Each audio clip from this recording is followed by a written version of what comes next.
everyone, this is your accounts mentor Kashish and I welcome you all to my channel Successes। आज हम बात करने वाले हैं एक बहुत ही हॉट टॉपिक के बारे में, यानी कि अपने सिलेबस के बारे में। तो सिलेबस के साथ साथ हम डिलीटेड पोर्शन भी देख लेंगे कि डिलीटेड पोर्शन तो ऑब्वियसली वो होता है जिसमें हमारी नज़र रहती है कि यार क्या क्या चीज़ डिलीट हुई है, जान लेते हैं। तो सीबीएसई ने इस बार अकाउंट्स, ऑब्वियसली हम ये सारी बातें अकाउंट्स के बारे में करने वाले हैं। आप लोगों की क्लास 12th अकाउंटेंसी की ये क्लास रहने वाली है। तो आज हम बात करेंगे ये सारे पॉइंटर्स के बारे में कि हमारा सिलेबस क्या है, उसके साथ साथ डिलीटेड सिलेबस क्या है, देन मिथ्स टू क्लियर, यानी लोगों ने जो अकाउंट्स को लेकर अपने मन में भ्रम बना रखे हैं उनको साफ़ करना ज़रूरी है। तो वो भी how to study each chapter, हर एक चैप्टर को कैसे पढ़ें वो वाली बात करेंगे। स्ट्रैटेजी टू क्रैक अकाउंट्स, पूरे अकाउंट्स में हमें अच्छे मार्क्स लेकर आने, दीदी बता दो क्या करना है, उसके बारे में बात करेंगे। बुक कौन सी प्रेफर करें, नोटबुक कितनी बनाएं, कौन सी बनाएं, हमारा एम क्या है, क्या आप नाइट आउल हो या फिर अर्ली बर्ड हो, उसके बारे में बात करेंगे। इफेक्टिव टाइम टेबल क्या होना चाहिए, इसके बारे में बात करेंगे। यानी ये बहुत हॉट टॉपिक्स हैं जिनके बारे में बच्चों को अक्सर जानने की इच्छा होती है, तो उसके बारे में हम बात करने वाले हैं। Okay, so let's just talk about syllabus first. पहले सिलेबस जान लेते हैं अपना। सिलेबस का सीबीएसई ने इस बार सिलेबस को 4 पार्ट्स में डिवाइड किया है। Accounting for partnership firm, company accounts, financial statements of a company and cash flow, ये 4 पार्ट्स में डिवाइड किया गया है। ठीक है, ये सारे पार्ट को मिला के 36 मार्क्स का आएगा आप लोगों के में। कंपनी अकाउंट्स को मिला के 24 मार्क्स का आएगा पेपर। फाइनेंशियल वाली जो बुक है उसको मिलाकर 12 का आएगा, और ये कैश फ्लो जो स्टेटमेंट है 8 मार्क्स का आएगा। ठीक है, अब सबसे पहली बात, पूरा पेपर होता है भाई 100 मार्क्स का। 100 में से आपका 80 मार्क्स का पेपर होता है प्लस 20 मार्क्स प्रैक्टिकल के होते हैं। ये 80 मार्क्स का ही ब्रेक डाउन आप लोगों को बताया गया है, 36, 24, 12, 8। ठीक है, इस 80 मार्क्स में कैसे ब्रेक डाउन होगा ये बताया गया है। सबसे पहले बात करें अगर हम अकाउंटिंग फॉर पार्टनरशिप फर्म की, तो इसमें fundamentals of partnership, then we goodwill, change in PSR, admission, retirement, death, dissolution, ये सारे चैप्टर आ रहे हैं। तो आप पूछोगे डिलीटेड क्या है, तो डिलीटेड आप लोगों का है एनपीओ। एनपीओ यानी कि accounting for not for profit making organisation. First chapter is deleted from your syllabus for the session 2022 to 2023। Okay, ये सीबीएसई ने डिलीट कर दिया है। नाउ अब हम बात करते हैं, अच्छा इन चैप्टर्स में से जो मैंने यहाँ चैप्टर लिखे हैं 1, 2, 3, 4, 5, 6, इन 7 चैप्टर्स में से कोई एक टॉपिक भी डिलीटेड नहीं है। कोई भी टॉपिक आप लोगों का डिलीटेड बिल्कुल भी नहीं है। Next is company accounts. Company accounts आप लोगों की ये थी फर्स्ट बुक थी, ये सेकेंड बुक है। कंपनी अकाउंट्स की बात करें तो इसमें first chapter accounting for share capital पूरा आ रहा है। Second chapter issue for debenture, ये भी पूरा आ रहा है। और रिडेम्पशन ऑफ डिबेंचर जो कि पिछले कुछ सालों से डिलीट चल रहा है, तो इस साल भी ये डिलीटेड है। ठीक है, ये थर्ड चैप्टर आप लोगों का जो है डिलीटेड है। यहाँ पर ये फर्स्ट चैप्टर डिलीटेड था। ठीक है, now let's talk about third book. ये आप लोगों की थर्ड बुक है, financial statement of a company. इसमें आप लोगों का first chapter financial statement of a company आ रहा है, second chapter financial statement analysis आ रहा है, थर्ड चैप्टर जो है टूल्स वाला वो डिलीटेड है। Then we have fourth chapter accounting ratio आ रहा है, और जो फिफ्थ चैप्टर है कैश फ्लो स्टेटमेंट वो फोर्थ पार्ट के अंदर आ रहा है। पूरी बात करें तो ये जो 7 चैप्टर्स यहाँ पे लिखे गए हैं ये मिला के 36 मार्क्स के आएंगे। ये जो दो चैप्टर लिखे गए हैं ये 24 मार्क्स के आएंगे। बात करें अगर हम इन 3 चैप्टर्स की तो 12 मार्क्स के, और अकेला कैश फ्लो स्टेटमेंट 8 मार्क्स का आने वाला है आप लोगों के सिलेबस में। ये हमारा 80 मार्क्स का ब्रेक डाउन हो गया, और 20 मार्क्स में आप लोगों के स्कूल के अकॉर्डिंग होंगे कि कितने मार्क्स फाइल किए एंड ऑल दैट, वो आप लोगों को बता दिया जाएगा। ठीक है, इस तरीके से 4 पार्ट्स में आप लोगों का सिलेबस डिवाइडेड है। थोड़ा इसको क्लियर कर देती हूँ, और ये भी आप लोगों की थर्ड बुक में है। ठीक है, थर्ड बुक में है कैश फ्लो।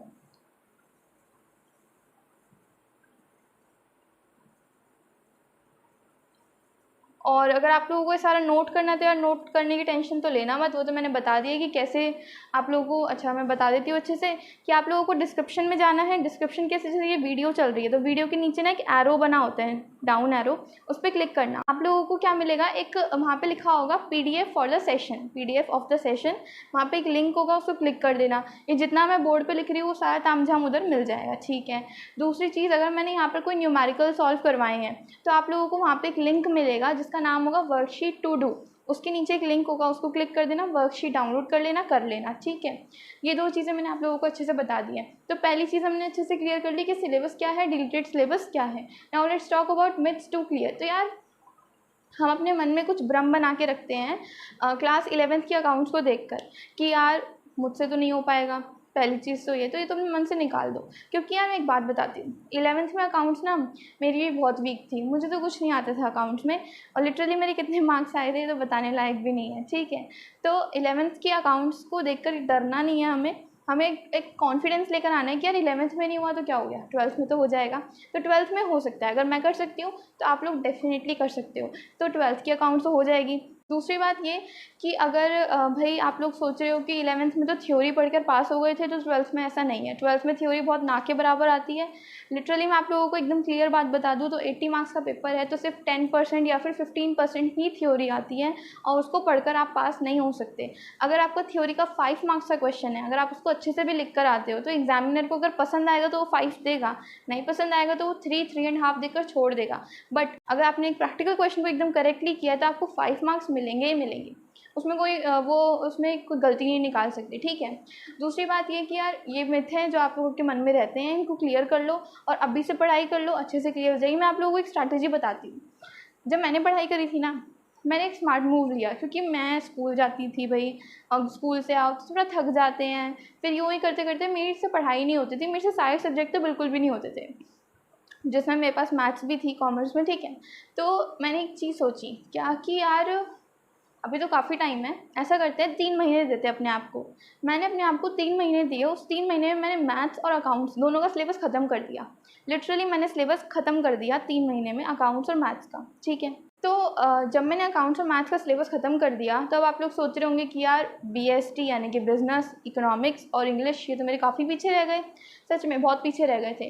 मैं पता है उनका कितना पढ़ती थी, अगर मैम ने क्लास में बोल दिया कि भाई कल बिजनेस के इस चैप्टर का टेस्ट होगा तो मैं बस उतना ही पढ़ के जाती थी, वही चैप्टर, वो भी इतना कि मेरे टेस्ट में सही सही मार्क्स आ जाए। मैंने बिजनेस, इको और इंग्लिश इन पे इतना कभी ध्यान नहीं दिया था शुरू के 3 महीने। फिर क्या हुआ, 3 महीने बाद मैंने क्या किया, इनकी रिवीजन करनी स्टार्ट कर दी, मैथ्स और अकाउंट्स की, ठीक है। इनकी रिवीजन करती थी तो कम टाइम लगता था, और जो टाइम बच जाता था उसमें मैं line wise day by day, एक दिन बिजनेस, एक दिन इको, एक दिन इंग्लिश, ऐसे किया करती थी। जिससे क्या हुआ कि BST, इंग्लिश, इको, ये तीनों थ्योरी हैं, तो एग्ज़ाम के मैंने पास किया तो मुझे सारा याद भी रहा। दूसरी चीज़, मेरा अकाउंट्स के में डबल और मैथ्स के में डबल टाइम रिवीजन भी हो गया। ये मैंने स्ट्रैटेजी अपनाई थी, अगर आप अपना के देखोगे तो काफ़ी अच्छा रहेगा।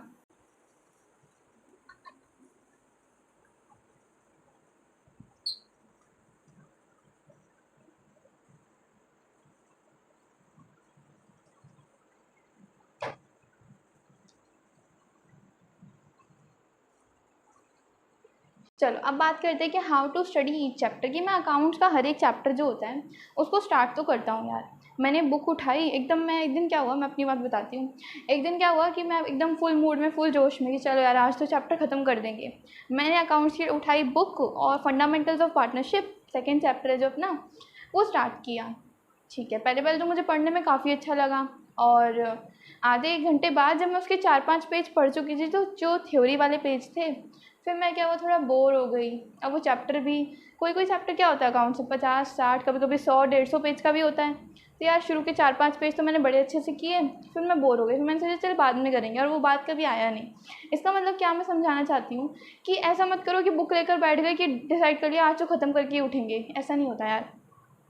बुक लेकर बैठोगे, बुक देखकर कई कई बच्चे क्या होते हैं भाई, कई बच्चे काफ़ी कॉन्फिडेंट होते हैं, वो बुक से पढ़ाई कर सकते हैं, बुक्स उनका लवर होती है भाई, उनसे पढ़ाई करो, बहुत अच्छी बात है, अच्छे से उनसे पढ़ सकते हो। बट कई बच्चे होते हैं जिनको बुक खोलते ही नींद आती है, वो खो जाते हैं चैप्टर में। उनके लिए काफ़ी सारे रास्ते हो सकते हैं ना। आप क्या करो कि जो मैं वीडियो बनाने वाली हूँ ना, सिर्फ वीडियो देखो, वीडियो में जो थ्योरी लिखी होगी उसको लर्न कर लो, और जो मैं समझाऊंगी, जो मैं क्वेश्चन कराऊंगी उनको सॉल्व कर लो, जो वर्कशीट दूंगी उसको कर लो। तो बुक खोलने की नीड नहीं है, थोड़े टाइम के लिए बुक को दूर रखो और जो मैं करवा रही हूँ उसको करो। जब चैप्टर पूरा हो जाए ना, तब बुक उठाओ और क्वेश्चन सॉल्व करके देखो। तब मैं बेट लगाती हूँ यार तुमसे हो जाएंगे, अगर तुमने सारी वीडियोस को रेगुलरली फॉलो किया और प्रैक्टिस की है तो। चलो अब मैं बताती हूँ कि कैसे हमें हर एक चैप्टर को पढ़ना है। सबसे पहले मैं क्या करूँगी कि हर एक चैप्टर की सबसे पहली वीडियो जो होगी वो ओवरव्यू एंड माइंड मैप की होगी। किसकी? Overview and mind map. Do you know कि माइंड मैप क्या होता है? आपको पता है कि माइंड मैप क्या होता है? माइंड मैप से क्या होता है कि मैं आपको समझाती हूँ। लेट्स से हमने चैप्टर 2 स्टार्ट किया, मैंने उसमें आपको लोगों को बता दिया कि यार इसमें ना टोटल 4 टॉपिक्स हैं, this one and this one, ठीक है। इसके अंदर 2 और टॉपिक्स आएंगे, इसके अंदर 3 और टॉपिक्स आएंगे, और इसके अंदर ये सारे टॉपिक्स पढ़ने होंगे आपको, और ये वाला टॉपिक ऐसे पढ़ना होगा। मैंने ऐसे करके आप लोगों को बता दिया। तो क्या मैंने कोई गलती करी? जबकि मुझे पूरा चैप्टर की क्या हो गई, एक समरी मिल गई। मेरे माइंड ने अपने माइंड मतलब मेरे बॉडी ने अपने माइंड को तैयार कर लिया कि यार तैयार हो जाओ, तुझे इतने सारे टॉपिक्स पढ़ने हैं, इस टॉपिक के अंदर ये टॉपिक था, उस टॉपिक के अंदर वो टॉपिक था, ऐसे करके आपके दिमाग में थोड़े दिनों बाद चैप्टर छप जाएगा। तो ये सारी बातें आप लोगों को डन हो जाएंगी फर्स्ट वाली वीडियो में। सेकेंड वीडियो या जो थोड़ी सी वीडियोज़ उसके बाद रहेंगी वो रहेंगे थ्योरी प्लस प्रैक्टिकल। मैं हमेशा इसी अप्रोच से चलना पसंद करती हूँ, इसी से ही चलेंगे। क्या कि मैं थोड़ी सी थ्योरी आप लोगों को बता दूंगी, उससे रिलेटेड बहुत सारे क्वेश्चन सॉल्व कर लेंगे। मैं क्वेश्चन सॉल्व करवाने पे बिलीव करती हूँ। ऐसा नहीं करूँगी कि 2 क्वेश्चन करा के छोड़ दिया और बोल दिया कि यार खुद कर लेना। ऐसे तो बहुत लोग करते हैं, आप लोग कहीं और से भी कर सकते हो, बट ज़्यादा क्वेश्चन की प्रैक्टिस करेंगे तो बुक उठाने की नीड नहीं पड़ेगी। अब मैंने आप लोगों को प्रॉमिस कर दिया है ना, तो ये मेरी जिम्मेदारी बनती है कि मैं क्वेश्चन कराऊँ, तो क्वेश्चन अच्छे से करेंगे काफ़ी सारे। और इसके अलावा आप लोगों को क्या कर लेना है, यहाँ पे वर्कशीट सॉल्व कर लेनी है, ये आप लोगों की होमवर्क रहा करेगी। ठीक है, जो मैं नीचे अगर मैंने दी है तो उसको सॉल्व करो। न्यूमेरिकल होंगे तो मैं दूंगी। अब उसके बाद लास्ट वीडियो जो होगी हर एक चैप्टर की, वो एक सम अप वीडियो होगी। सम अप वीडियो यानी कि पूरे चैप्टर में शुरू से लेकर एंड तक मैंने क्या पढ़ाया उसको मैं एक वीडियो के अंदर समराइज़ करके बताऊंगी। छोटी वीडियो रहेगी ताकि एक तरीके से हम चैप्टर को ख़त्म कर सकें। ठीक है, ये एक स्ट्रैटेजी रहनी चाहिए अगर आप खुद पढ़ रहे हो तो भी, और मैं पढ़ा रही हूँ तो मैं तो ऐसे ही पढ़ाती हूँ। ये मैंने बता दिया आप लोगों को। वीडियोस आप लोगों के पास आ जाया करेंगी, थोड़ी लंबी हो सकती हैं, बट हर एक बात जो मैं बोलती हूँ वो काम की होती है। ठीक है, okay, so this one is clear. Now what is strategy to crack accounts, यानी कि स्ट्रैटेजी क्या रहनी चाहिए हमारी अकाउंट्स को पढ़ने की। देखो, आप लोग बिजनेस पढ़ते हो तो बिजनेस में एक चीज़ तो आप लोगों ने देखी होगी, कोई भी ऑर्गेनाइजेशन या फिर चलो छोड़ो, कोई भी हमारा ऑब्जेक्टिव है वो तभी पूरा हो सकता है जब मैं एक शॉर्ट टर्म ऑब्जेक्टिव बनाऊं और एक लॉन्ग टर्म ऑब्जेक्टिव बनाऊं। आप लोगों का क्या एम है? हमारा एम है बोर्ड्स में अच्छा स्कोर करना, 90% तक स्कोर करना। तो हम लोगों ने 2 एम बनाए, यार ये मेरा शॉर्ट टर्म गोल है और ये मेरा लॉन्ग टर्म गोल है। शॉर्ट टर्म गोल हमने क्या किया कि मैं हर एक चैप्टर को ऐसे पढ़ूंगा। ये लॉन्ग टर्म गोल है कि जब मेरे सारे चैप्टर हो जाएंगे तो मैं क्या करूँगा, ये लॉन्ग टर्म गोल है। क्या करेंगे, देखो इधर सबसे पहले आपका एम क्या है कि आप सिलेबस कंप्लीट करो, ये आप लोगों का शॉर्ट टर्म गोल हो गया। जब सिलेबस कंप्लीट हो जाएगा तो फिर क्या करोगे आप लोग, then is time to do the revision. अपने आप को 1 महीना दो और रिवीजन कर डालो सारे चैप्टर्स की। देन थर्ड चीज़ PYQ यानी कि पास्ट ईयर क्वेश्चंस। देखो तो सही कि CBSE ने पिछले सालों में कैसे सवाल पूछे हुए हैं, तभी तो आइडिया होगा। जंग में अगर आप लोगों को जाना है, वॉर में जाना है, तो देखना तो पड़ेगा कि यार लड़ाई कैसे करनी है, तैयारी तो करनी पड़ेगी ना। तो उसी तरीके से स्ट्रैटेजी तभी बन पाएगी जब आप पास्ट ईयर क्वेश्चंस करोगे। मैं करवाऊंगी आपको सारी चीज़ें। ठीक है, और फोर्थ इज़ फाइनल टच। ये बहुत ज़रूरी होता है। अब ये क्या होता है ना, इसको सरप्राइज ही रहने देते हैं क्योंकि ये कुछ स्पेशल है, ये तब करेंगे जब मैं करवाऊंगी। ठीक है, बाकी बातें मैंने आप लोगों को बता दी हैं। ये हमारा लॉन्ग टर्म गोल हो गया, शॉर्ट टर्म गोल हो गया, मिथ्स हो गए, सिलेबस हो गए। Now let's talk about book कि कौन सी बुक प्रेफर करें। तो मैं तो आप लोगों को TS ग्रेवाल को बेस लेकर कराने वाली हूँ, बाकी आप लोग कोई भी बुक प्रेफर कर सकते हो यार। थोड़े टाइम के मैंने बोला है कि बुक को थोड़ा अपने आप से दूर कर दो, जो मैं करवा रही हूँ वो कर लो, और उसके बाद प्रैक्टिस आप लोग किसी भी बुक से कर लो। मैं TS ग्रेवाल से कराऊंगी। उसके बाद अगर हम बात करें नेक्स्ट की नोटबुक, तो अपनी एक नोटबुक बनाओ। मैं ऐसा बिल्कुल नहीं बोलती कि थ्योरी अलग प्रैक्टिकल अलग, नहीं, एक नोटबुक बनाओ। लेट मी शो यू, एक नोटबुक बनाओ। ठीक है, ये इतनी सुंदर सी हमारी बन गई नोटबुक।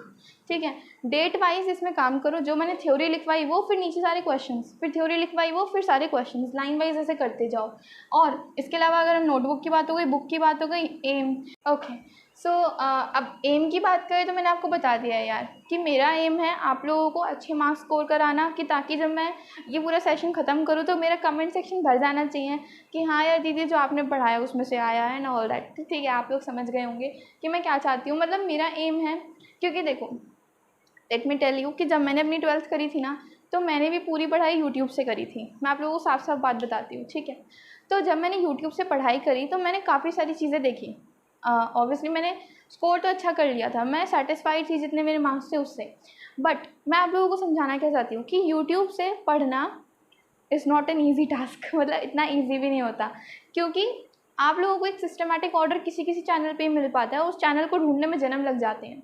ओके, अगर मैंने उस चैनल को ढूंढ लिया, उस टाइम तक मेरा काफ़ी सारा टाइम वेस्ट हो चुका था, तो मुझे कुछ मेहनत खुद से करनी पड़ी, कुछ मेहनत यूट्यूब ने पूरी मेरे साथ करी, तब जाके मेरे अच्छे मार्क्स आ पाए।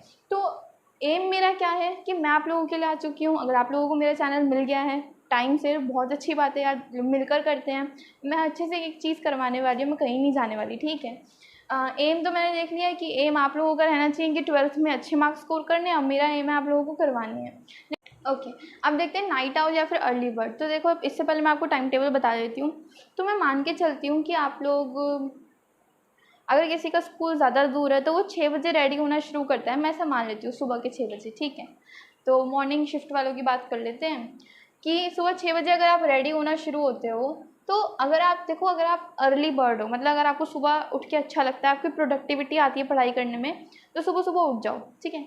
सुबह सुबह यू कैन वेकअप एट 4, ठीक है, 4 बजे उठ जाओ और 15 मिनट अपने आप को दो, ब्रश व्रश जो आप लोगों को करना है करो, ठीक है, थोड़ा मेडिटेशन कर लो अपने आप को, और 4:15 पे एकदम रेडी हो जाओ पढ़ाई करने के लिए, ठीक है। At 4:15 what you have to do to just the learning things कर लो, मतलब अच्छे से जिस चीज़ को करने में आप लोगों को दिक्कत आती है ना, वो करो।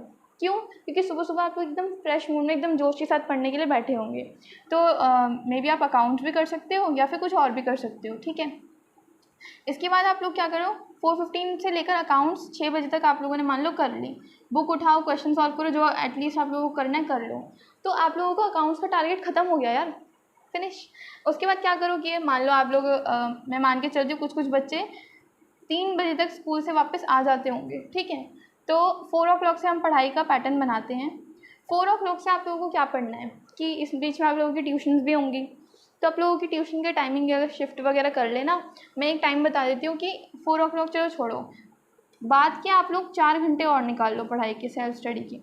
कैसे निकालने वो आप लोग जानो यार, ट्यूशन वगैरह ख़त्म करने के बाद, या फिर मिनिमम 2 निकालो, जिसमें से 1 घंटा तो आप लोगों का स्कूल का काम खा जाएगा, ठीक है। स्कूल वर्क बहुत सारा होता है, आई कैन अंडरस्टैंड, जल्दी जल्दी लपेट दो, ठीक है, 1 घंटे में। और 1 घंटा जो बचता है ना, उसमें क्या करो, क्वेश्चन सॉल्व करो। अगर आप लोगों को कोई दूसरा सब्जेक्ट है लाइक मैथ्स, तो उसको ले लो, या फिर अकाउंट्स ले लो। ऐसे करके अगर रोज़ पढ़ोगे तो यार कोई प्रॉब्लम आने नहीं वाली। ये स्ट्रैटेजी मैंने अपना रखी थी, तुम भी अपना लो, और कभी कभी स्कूल की छुट्टी कर लिया करो, ठीक है। अब next is effective time table, तो बता दिया है। नाइट आउल हो तो रात में जग जाओ, मतलब कि ये 6 बजे अगर आप रेडी होना शुरू करते हो ना, तो यार 5:55 पे उठो, ठीक है। उससे पहले उठने की नीड नहीं है, क्योंकि रात में आप लोगों को पढ़ाई करनी है। तो क्या करो कि रात में 9 बजे तक तो फ्री हो जाते होंगे खाना खा के, तो 9 से 12-1 बजे तक आराम से पढ़ लो, फिर सुबह उठ जाओ। अगर नाइट आउल हो, अगर रात में अच्छे से पढ़ाई करी जाती है तो, ठीक है। ये सारी बातें थी जो मैं आप लोगों को बताना चाहती थी। इसके अलावा PDF के बारे में मैंने आप लोगों को बता ही दिया है। तो यार थोड़ा सा साथ आप लोग दे देना, थोड़ी मेहनत मैं आप लोगों के लिए कर रही हूँ, थोड़ी मेहनत आप लोग करना, तो एकदम बढ़िया तरीके से स्कोर करेंगे। और 100% स्कोर करना है तो चैनल को फॉलो भी कर लो, लाइक कर दो, वीडियो को शेयर कर दो, सब्सक्राइब कर लो। Thank you so much.